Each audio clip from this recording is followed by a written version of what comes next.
Hello everyone, this is P.A. Tyagarajan, student of KCS Kasinada College of Arts and Science, second year, BBA department.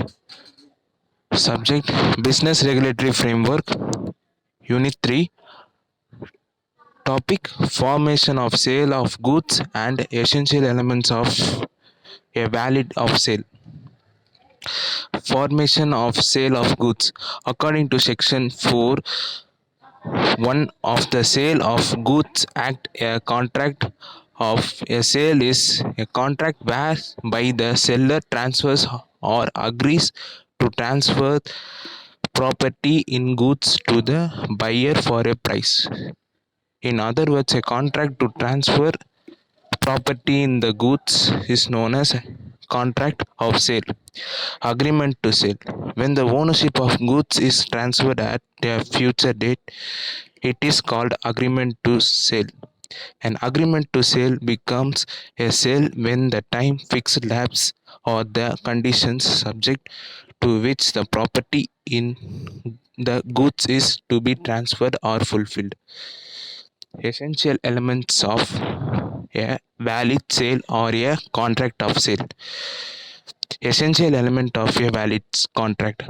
All the requirements of a valid contract, such as free consent, consideration, competency of the parties, lawful object, and consideration, must be fulfilled. If any of the essential element of a valid contract is absent, then the contract of sale will not be valid. Two parties. Another essential element of a contract of a sale is that there must be two parties to the contract of sale, seller and buyer. In a contract of sale, the ownership of goods has to pass from one person to another. Goods. There must be some goods as a matter subject matter.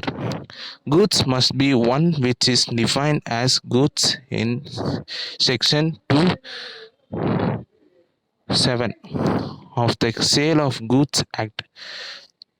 Transfer of ownership.